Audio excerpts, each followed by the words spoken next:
नमस्कार, जय हिंद, जय भारत। मैं अभिषेक और आप देख रहे हैं हमारा YouTube channel Rudra education hub. दोस्तों, एक बार फिर से आप सभी का हमारे इस YouTube चैनल पे हार्दिक स्वागत और अभिनंदन है। दोस्तों, आज के सेशन में, आज की इस वीडियो में हम आपसे खास बात करने वाले हैं अशोक के कुछ महत्वपूर्ण अभिलेखों के बारे में। जी हाँ दोस्तों, जैसा कि आप सभी जानते हैं, हम सभी ने अभी तक आर्कियोलॉजी और हिस्ट्री से संबंधित कुछ बड़े ही जबरदस्त कंटेंट आप सभी के साथ शेयर किए हैं और आज के इस सेशन में दोस्तों कुछ उसी प्रकार के कंटेंट हम आपके साथ शेयर करने वाले हैं। दोस्तों, हम सभी ने पिछले वीडियोस के माध्यम से प्राचीन भारतीय अभिलेखों, जिसमें कि दोस्तों प्रमुख जो आपके शासक हैं उनके अभिलेखों संबंधित जो श्रृंखला है दोस्तों उसको स्टार्ट किया गया है, जिसमें दोस्तों हम सभी ने अलग अलग राजवंशों के शासकों के अभिलेखों की चर्चा की है। उसी क्रम में दोस्तों हम लोगों ने स्टार्ट किया था मौर्य वंश के एक महान शासक अशोक के अभिलेखों को पढ़ना, और अशोक के अभिलेखों को पढ़ने के दौरान दोस्तों सबसे पहली क्लास में दोस्तों अशोक के अभिलेखों में हम लोगों ने डिस्कस किया था कि अशोक के दोस्तों जो अभिलेख हैं उनके आधार पर अशोक के किन कार्यों की जानकारी मिलती है, अशोक के जो शिलालेख है जिनको हम लोग रॉक एडिक्ट कहते हैं वे क्या हैं, उनके प्रकार जो आपके बृहद शिलालेख और आपका जो लघु शिलालेख है मेजर रॉक एडिक्ट और माइनर रॉक एडिक्ट को दोस्तों डिस्कस किया था। उसके पश्चात दोस्तों हम सभी ने जो इसके बाद जो आपके स्तंभ लेख हैं जो पिलर एडिक्ट हैं उनको भी डिस्कस किया, बृहद स्तंभ लेख और लघु स्तंभ लेख जिसको हम लोग माइनर पिलर एडिक्ट और मेजर पिलर एडिक्ट के रूप में जानते हैं। साथ ही साथ दोस्तों हम लोगों ने पिछले क्लास में सभी पॉइंट्स को डिस्कस करने के पश्चात अब दोस्तों हम डिस्कस करने वाले हैं गुहा लेख के बारे में, जिनको दोस्तों हम केव इंस्क्रिप्शन के रूप में जानते हैं। तो आइए दोस्तों इस वीडियो की शुरुआत करते हैं। इसको डिटेल में तो हम पढ़ेंगे ही, लेकिन दोस्तों आपको मैं बता दूं कि चैनल के माध्यम से लगातार आप सभी को हिस्ट्री और आर्कियोलॉजी की जो अपडेट है वो दी जाती रही है। तो दोस्तों चैनल को एक बार जल्दी से सब्सक्राइब जरूर कर लीजिएगा और दोस्तों वीडियो को लाइक जरूर कर लीजिएगा, जिससे कि दोस्तों आप सभी के पास हर एक प्रकार की नोटिफिकेशन, वीडियोस की इंफॉर्मेशन सीधी आप सभी तक पहुंचते रहे। आइए दोस्तों शुरुआत करते हैं वीडियो की, और हम आज बात करने वाले हैं गुहा लेख के बारे में, अर्थात दोस्तों केव इंस्क्रिप्शन के बारे में।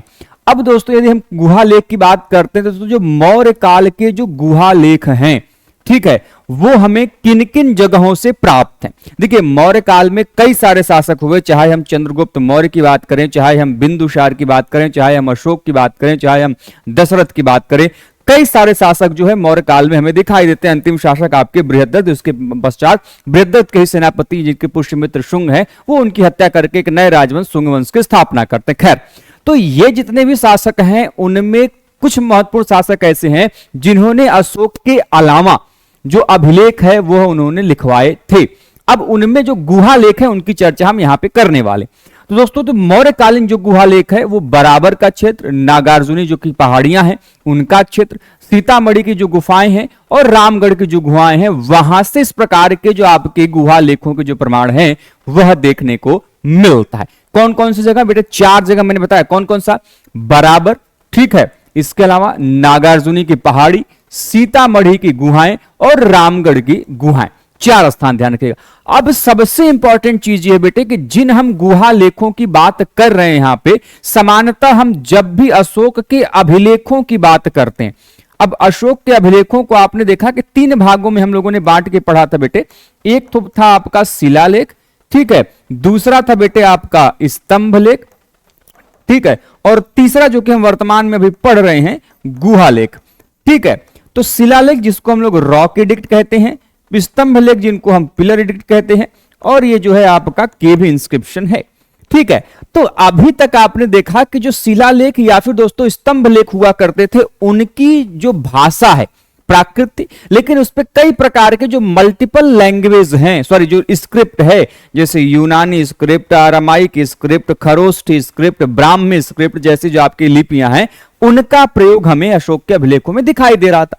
लेकिन जब हम बात करते हैं बेटे गुहा लेख की, तो सभी गुहा लेखों में, सभी के सभी गुहा लेखों में जो है दोस्तों क्या दिखाई देता है? जो भाषा है वो प्राकृत दिखाई देती है और जो लिपि है दोस्तों वह ब्राह्मी दिखाई देती है, ठीक है। अब इसी में सबसे महत्वपूर्ण है बेटे आपकी बराबर गुहा, क्योंकि जब मैं आपको इस मौर्यकालीन स्थापत्य संरचना पढ़ाऊंगा तो इन बराबर जैसी गुहाओं के स्थान पे मौर्यकालीन स्थापत्य का बड़ा शानदार नमूना मिलता है।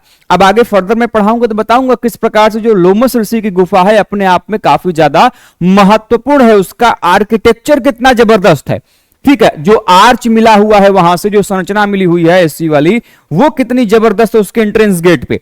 ठीक है, उसकी भी चर्चा मैं करूंगा जब आर्किटेक्चर पढ़ाऊंगा। तो खैर, तो बराबर गुफा जो कि बिहार के कहां पर है बेटे, गया डिस्ट्रिक्ट में है। यह गुफा आजीवक संप्रदाय को दान में देने के लिए बनवाई गई थी। अब समझिएगा, मौर्य काल जो कि बौद्ध धर्म के लिए जाना जाता है, लेकिन इस मौर्य काल में बौद्ध धर्म के साथ साथ जो अन्य धर्म थे उनको भी दान दिए जाने का उल्लेख हमें प्राप्त होता है, जिसमें से एक आपकी ये बराबर की गुफाएं हैं। बराबर की गुफाएं किसको दान में देने के लिए बनवाई गई थी? आजीवक संप्रदाय को। ध्यान रखिएगा बेटे, ये वही आजीवक संप्रदाय है जिसके संस्थापक कौन है? आपके एग्जाम में क्वेश्चन पूछा जाता है। तो आप सभी ने पढ़ा होगा मखिली गोशाल के बारे में। मखिली गोशाल ने जो है कि आजीवक संप्रदाय की स्थापना की थी। तो ये जो आपके दिमाग में कॉन्सेप्ट भरा हुआ है ना, देखिए इसको निकाल दीजिएगा कि प्राचीन काल में केवल और केवल ब्राह्मणों को ही दान दिया जाता था, ऐसा नहीं है। आप यदि प्राचीन कालीन अभिलेखों को देखें, साहित्यों को देखें, तो आपको पता चलेगा कि जितने आपको ब्राह्मणों को दान दिया गया है उनसे कहीं ज्यादा आप देखेंगे कि बौद्ध धर्म में जो भी शासक उनको मानने वाले रहे हैं, चाहे अशोक की बात करें, चाहे कनिष्क की बात करें, या फिर हर्षवर्धन की बात करें, या फिर अन्य शासकों की बात करें, उन्होंने बौद्ध विहारों का निर्माण कराया। विहारों की जो बौद्ध विहार या फिर चैत्य या फिर स्तूप जो भी बनवाए गए, उनके संचालन के लिए गांव के गांव दान में दिए गए। ऐसा नहीं कि मैं बौद्ध की बात कर रहा हूं, ब्राह्मणों को भी दान दिया गया। तो ब्राह्मणों को, बौद्धों को, आजीवकों को, आगे आएंगे तो आप श्रमण जो हैं उनको भी मिला है दान। ठीक है, तो ये दान की परंपरा प्राचीन काल में सभी संप्रदायों में रही है। ठीक है, तो उसी में से आजीवक संप्रदाय को बराबर की जो गुफाएं हैं वो दान में दी गई थी। इसके अलावा अशोक एवं दशरथ ने आजीवकों को कुल 7 गुफाएं दान में दी थी। अब ध्यान रखिएगा, दशरथ कौन है? यहां पे दूसरे शासक दशरथ का उल्लेख आया है। बेटे, दशरथ जो है ये अशोक के पौत्र हैं, ग्रैंड सन है। ठीक है, क्या है? पौत्र है। और इन दोनों ने मिलकर जो है, अशोक और आपके दशरथ ने मिलकर कुल 7 गुफाएं जो है आजीवक संप्रदाय को दान में दी थी। और अशोक के अभिलेखों में बराबर पहाड़ी को क्या कहा गया है? खलवितक पर्वत कहा गया। बहुत इंपॉर्टेंट पॉइंट, क्या कहा गया बेटे? खलवितक पर्वत कहा गया है। एंड सबसे इंपॉर्टेंट पॉइंट इज दैट कि शैलकृत वास्तुकला का सबसे प्राचीनतम उदाहरण हमें कहां से प्राप्त होता है? तो जो बराबर की गुफाएं हैं। ठीक है, बराबर की गुफाओं से ही सबसे पहली बार जो आपका शैलकृत, ठीक है, जो वास्तुकला है उसका प्रमाण हमें यहां से देखने को मिलता है। ठीक है, तब तक एक बार जल्दी से वीडियो को लाइक कर दीजिएगा। यदि हम इस रीजन को देखते हैं यहां पे, तो यहां पर 4 गुफाओं का निर्माण किया गया। वो कौन कौन सी गुफाएं हैं? सुदामा गुफा, कर्ण चौपड़ गुफा, लोमस ऋषि गुफा और विश्व झोपड़ी गुफा। ये 4 गुफाएं हैं जो कि बराबर के क्षेत्र में हमें देखने को मिलती। अब आपके एग्जाम में क्वेश्चन आता है कि इन गुफाओं में से निर्माण किसने कराया और कब करवाया गया। देखिए, सबसे पहले हम बात करते हैं सुदामा की गुफा के बारे में। जो सुदामा गुफा दोस्तों, ये अशोक ने अपने राज्याभिषेक के 12वें वर्ष बनवाया था। बहुत इंपॉर्टेंट पॉइंट बेटे, इसको ध्यान रखना। 12वें वर्ष जो है कि सुदामा गुफा का निर्माण कराया गया। और सुदामा गुफा सबसे प्राचीन गुफा है और इसे न्योग्रोध गुफा भी कहते हैं। जो आप गुफाओं के नाम पढ़ रहे हो, इनमें सबसे जो ओल्डेस्ट, जो सबसे प्राचीन गुफा है वो कौन सी है? आपकी सुदामा गुफा ही सबसे प्राचीन गुफा मानी गई है। वहीं पे बेटे में कर्ण चौपड़ गुफा की बात करते तो दोस्तों, जो कर्ण चौपड़ गुफा है यह अशोक ने अपने राज्याभिषेक के 19वें वर्ष बनवाया। ध्यान रखिएगा, आपके एग्जाम में क्वेश्चन पूछा जाएगा, गड़बड़ी नहीं करना है। कर्ण चौपड़, सुदामा गुफा और विश्व झोपड़ी गुफा, ये तीनों आपके अशोक ने बनवाया। और जबकि बेटे हम यदि बात करते हैं लोमस ऋषि गुफा, तो इसका निर्माण किसने कराया था? दशरथ ने कराया था। तो जो आपकी विश्व झोपड़ी गुफा है, अशोक ने अपने राज्याभिषेक के 12वें वर्ष बनवाया। उसी 12वें वर्ष सुदामा गुफा का निर्माण कराया। जबकि जो विश्व कर्ण चौपड़ गुफा है उसका निर्माण उन्होंने 19वें वर्ष दोस्तों कराया था। ठीक है, चलिए, बराबर की पहाड़ी में सबसे प्रसिद्ध जो गुफा है वो है आपकी लोमस ऋषि गुफा। जैसे कि मैंने आप लोगों को बताया, यहां का आर्किटेक्चर बहुत जबरदस्त है। यदि आप इसके एंट्रेंस गेट को देखोगे तो लगेगा नहीं भाई क्या सुंदर आर्किटेक्चर बनाया गया। तो इसका प्रवेश द्वार सर्वोत्तम है, जिसमें हाथी स्तूप की पूजा करते हुए दिखाई गए हैं। बराबर की चौथी गुफा से ही मौखरी शासक अनंत वर्मा का उल्लेख मिला है। क्या मिला है? लेख मिला है। ठीक है, बहुत इंपॉर्टेंट क्वेश्चन, ध्यान रखिएगा। क्वेश्चन आपके एग्जाम में आएगा बेटे कि बराबर की किस गुफा संख्या से किस मौखरी शासक का लेख मिला है। तो बेटे देखो, बराबर की जो केव नंबर 4 है, वहां से मौखरी रूलर जिसका नाम क्या है, अनंत वर्मा, उसका जो लेख है दोस्तों वहां से प्राप्त होता है। बराबर और नागार्जुनी पहाड़ियों से मौखरी वंश के 3 लेख मिलते हैं। ठीक है, राजगिरी से कुछ दूरी पर ही स्थित जो सीतामढ़ी गुफा है वो किसी पहाड़ी पर नहीं है, बल्कि इसे अपितु स्वतंत्र रूप से ग्रेनाइट पत्थर को भीतर से काटकर खोद कर जो है इसको बनाया गया। किसकी बात हो रही दोस्तों? सीतामढ़ी गुफा की। कौन सा पत्थर यूज किया गया, ये आपके एग्जाम में असर्शन और रीजन के पॉइंट ऑफ व्यू से क्वेश्चन पूछा जाएगा कि जो सीतामढ़ी की गुफा है यह पहली बात तो स्वतंत्र रूप से बनाया गया, दूसरी किस पत्थर को, किस प्रस्तर को काटकर इसका उपयोग किया गया था, बनाया गया था, दैट टू ग्रेनाइट। समानता आप देखते हैं जो अशोककालीन स्थापत्य संरचना है उसमें रेड सैंडस्टोन सबसे ज्यादा यूज हुआ है, लाल बलुआ पत्थर आप देखेंगे तो सबसे ज्यादा यूज हुआ है, लेकिन यहां पे ग्रेनाइट का जो यूज है आपको देखने को मिलेगा। ठीक है, दशरथ ने नागार्जुनी पहाड़ियों पर अपने राज्याभिषेक के समय गोपिका गुफा का निर्माण किया था। ध्यान रखिएगा, अब आपके एग्जाम में क्वेश्चंस आते हैं ना बेटे कि देखिए बराबर में आपने देखे कि बराबर का जो क्षेत्र था वहां पे 4 गुफाएं थी। आपने सुदामा देखा, ठीक है, आपने कर्ण चौपड़ देखा, आपने कौन सा देखा, लोमस ऋषि देखा, और आपने जो है लास्ट वाला जिसको हम लोग क्या बोल रहे थे, विश्व झोपड़ी देखा। ठीक है, तो ये 4 गुफाएं आपने देखी जो कि बराबर में थी। अब जो नागार्जुनी की पहाड़ी है वहां पर, ठीक है, जो बेटे नागार्जुनी की पहाड़ी है वहां पर कौन सी गुफा है बेटे, गोपिका गुफा, और इसका निर्माण किसने कराया था, इसका निर्माण आपके दशरथ ने कराया था। वहीं पे यहीं की अन्य गुफाओं की हम बात करते हैं तो वो आपकी वडथिका और बहियक, वडथिका और वहियक जो गुफा है इसका भी निर्माण कराया था, और ये गुफाएं आपको आजीवक संप्रदाय के लिए दी गई थी। किसके निर्माण कराई थी, आजीवक संप्रदाय के लिए की गई थी। ठीक है, अगला रामगढ़ की पहाड़ी बहुत इंपॉर्टेंट है जो कि छत्तीसगढ़ के सरगुजा जिले में है। क्या भैया, रामगढ़। ठीक है, रामगढ़ की पहाड़ी में कौन कौन सी गुफाएं हैं, तो है आपका सीता बेंगा गुफा और जोगी मारा, सीता बेंगा और आपका जोंगी मारा। ये दोनों गुफाएं कहां पर है दोस्तों, ये दोनों गुफाएं आपकी कहां पर दिखाई देती हैं, जो रामगढ़ की पहाड़ी है वहां पर इस प्रकार की गुफाओं के जो प्रमाण है, जो गुहा लेख हैं वो हमें देखने को मिलते हैं। ठीक है, इसमें शुतनका नामक देवदासी का उल्लेख मिलता है। अब एक चीज ध्यान रखिएगा, जो रामगढ़ की पहाड़ी पे सीता बेंगा गुफा और जोंगी मारा गुफा है, इनमें जो गुहा लेख स्थित है इनमें शुतनका, बहुत इंपॉर्टेंट, किस देवदासी का उल्लेख है, शुतनका नामक देवदासी का उल्लेख है, जो देवदत्त नामक एक नायक है जिससे कि प्यार करने का, जो प्रेम करने का जो उल्लेख है वो इसमें मिलता है।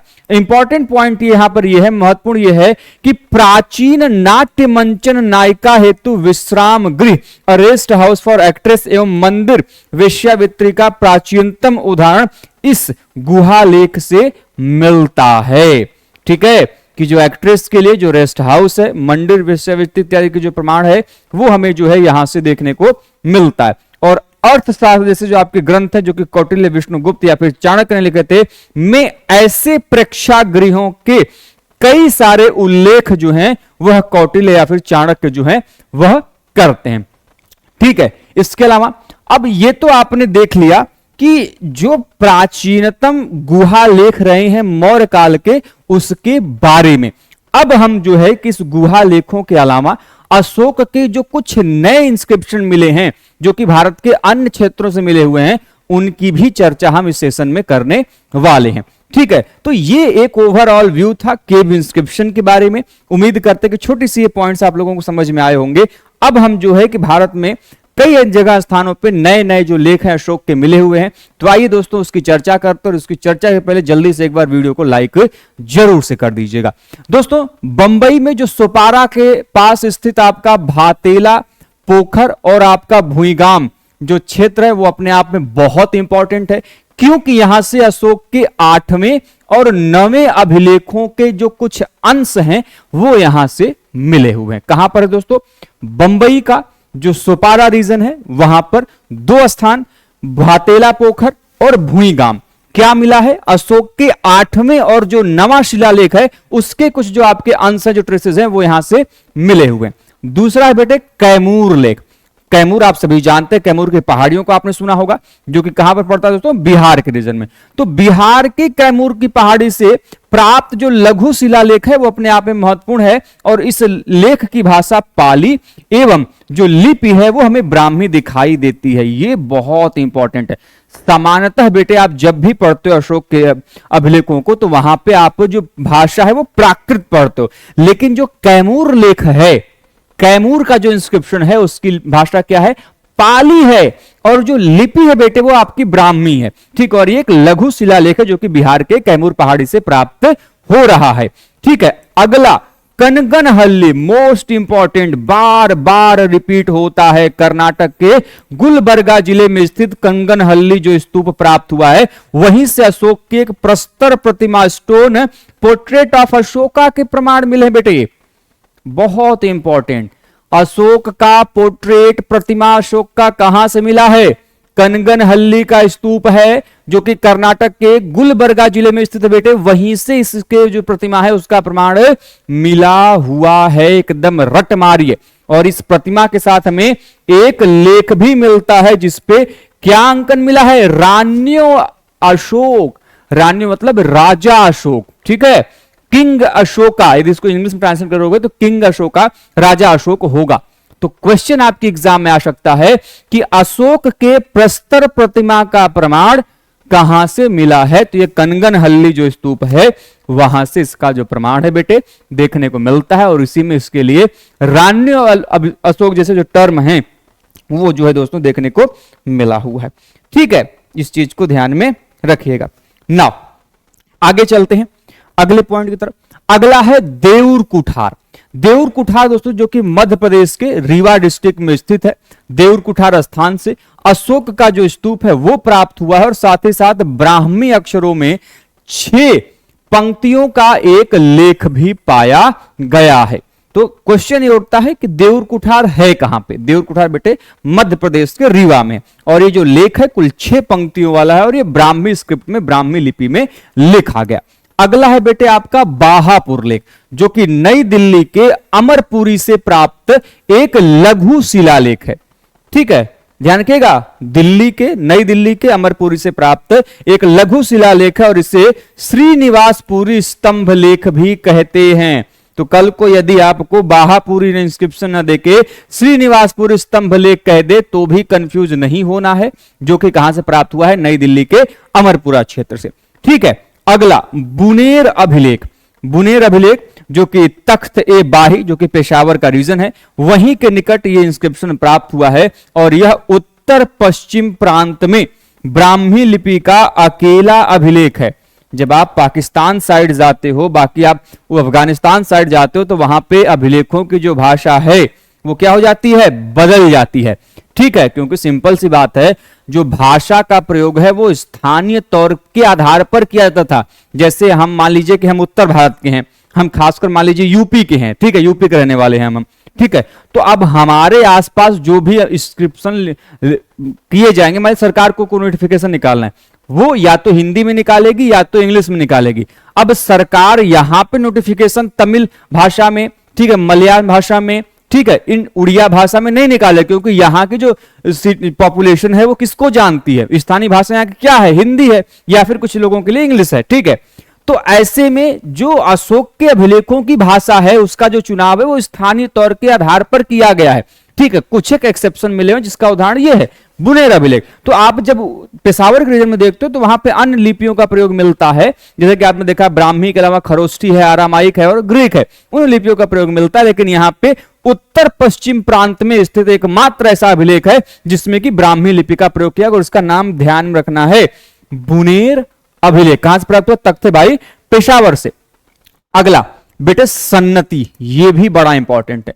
जैसे आपको कनगनहल्ली, कर्नाटक के गुलबर्गा का मिला था ना, बिल्कुल वैसे ही ये भी कर्नाटक के गुलबर्गा जिले में स्थित है। और एक्चुअली में एक मंदिर है जिसका नाम है चंद्रलांबा देवी मंदिर, और यहीं से एक ग्रेनाइट के पृथक अभिलेख का एक संस्करण मिला हुआ है, जबकि अभी तक पृथक अभिलेख केवल धौली एवं जौगढ़ से ही प्राप्त हुए थे। तो पृथक अभिलेख कहां कहां से मिलने गए? अब पहले एक धौली था, दूसरा जौगढ़ था, और ये तीसरा सन्नति से प्राप्त हुआ है, जो कि ग्रेनाइट के एक पृथक अभिलेख का एक संस्करण माना गया है। ठीक है, अब ध्यान रखिएगा ये है कहां से प्राप्त? चंद्रलांबा देवी मंदिर से प्राप्त है, और यह है लोकेटेड कहां पे? तो कर्नाटक के गुलबर्गा डिस्ट्रिक्ट में स्थित है। अगला है बेटे आपका अमरावती अभिलेख। ध्यान रखिएगा, ये आपको जितने मैं डिस्कस कर रहा हूं मुख्यतः ये दक्षिण भारत के क्षेत्र से प्राप्त हो रहे हैं, आप देख रहे हो किस प्रकार से। ठीक है, इस अभिलेख का पत्थर चुनार का नहीं है, अपितु नलमलाई पर्वत श्रेणी का है। ठीक है, ये आपके असर्शन एंड रीजन में क्वेश्चन पूछा जाएगा। क्वेश्चन कैसे बन सकता है बेटे? ध्यान रखिएगा कि सामान्यतः अशोककालीन अभिलेख चुनार के बलुआ पत्थर से निर्मित है, फैक्ट सही है, लेकिन अमरावती अभिलेख में अभिलेख का जो प्रस्तर है उसका प्रयोग कौन सा किया गया? नलमलाई पर्वत श्रृंखला के जो प्रस्तर हैं उनका किया गया। तो ये आपने यदि पढ़ा होगा तभी पता होगा। ठीक है, इस पत्थर पर ऐसे रोगन के चिन्ह हैं जो कि मौर्य काल की खास विशेषताएं, और इसे विचित्र छत्र अभिलेख भी कहा जाता है। ठीक है, इसके अलावा लंपक अभिलेख, यह भी इंपॉर्टेंट है। आधुनिक लघमान, जिसको कि हम लोग काबुल के नाम से जानते हैं, से यह इंस्क्रिप्शन मिला है, और यह अभिलेख अशोक की प्रशंसा में सीरियाई लैंग्वेज में, किस लैंग्वेज में लिखा गया है बेटे? सीरियाई लैंग्वेज। अभी आपने देखा है कि पाली भाषा में लिखा गया था, और ये इंस्क्रिप्शन दोस्तों आपकी सीरियाई भाषा में लिखा हुआ है, ध्यान रखिएगा। और ये आपको मिला कहां है? लंपक। लंपक मिला है लघमान, वो जो आपका मॉडर्न डे लघमान है जिसको हम लोग काबुल कहते हैं, वहां से बेटे यह मिला हुआ है। और अशोक के शिलालेख के टुकड़े हरियाणा का हिसार क्षेत्र हो गया, फतेहाबाद क्षेत्र हो गया, वहां से भी मिले हैं, जिनमें से एक ही शिलालेख के 2 टुकड़े जो है हमें प्राप्त हुए थे। ठीक है, तो कुछ इस प्रकार से दोस्तों हम लोगों ने अशोक के अभिलेखों को यहां पे कंप्लीट कर लिया। अब दोस्तों हम आपके जो अन्य जो पोस्ट मौर्यन इंस्क्रिप्शन हैं, ठीक है, अर्थात अशोक के बाद के कालों के जो अभिलेख हैं, जिसमें आपके शुंग वंश के संबंधित आपके हैं, शातवाहन काल से संबंधित आपके हैं, ठीक है, कुषाण काल से संबंधित आपके हैं, इन शासकों के अभिलेखों को हम लोग डिटेल में एक एक करके डिस्कस करेंगे, आपके साथ शेयर करेंगे। तो उम्मीद करते दोस्तों कि आपको ये वीडियो अच्छी लगी होगी। वीडियो कैसा लगा दोस्तों आप हमें कमेंट बॉक्स के माध्यम से जरूर बताएं। और दोस्तों मैं आप लोगों को बता दूं कि हमारा आर्कियोलॉजी यूसीनियर दिसंबर 2024 का बैच कंप्लीट होने वाला है। और दोस्तों हम आपने जो नया बैच है जून 2025 के लिए दोस्तों जो आपका एग्जाम होने वाला है, चाहे वो आर्कियोलॉजी हो या फिर हिस्ट्री हो या फिर CUET MA आपका AISC इन आर्कियोलॉजी हो या फिर हिस्ट्री हो, दोस्तों उनसे संबंधित हमारी जो प्रिपरेशन है वो जनवरी से बैच हम स्टार्ट करने वाले हैं। यदि दोस्तों आप भी हमारे इस बैच में जुड़ना चाहते हैं तो हमारा दोस्तों जो ऑफिशियल ऐप है, जो कि आप दोस्तों प्ले स्टोर से डाउनलोड कर पाएंगे रुद्र एजुकेशन हब के नाम से, वहां से दोस्तों आप हमारे मॉक टेस्ट सीरीज को ज्वाइन कर सकते हैं, पेड बैचेस को ज्वाइन कर सकते हैं, previous year question paper join कर सकते हैं, मॉक टेस्ट सीरीज, सभी चीजें जो दोस्तों आपको उसी ऐप पे मिल जाएंगी। तो आज के लिए बस दोस्तों इतना ही दोस्तों, तब तक के लिए हम लोग मिलते हैं नेक्स्ट सेशन में। स्वस्थ रहिए, मस्त रहिए, जय हिंद, जय भारत, हर हर महादेव।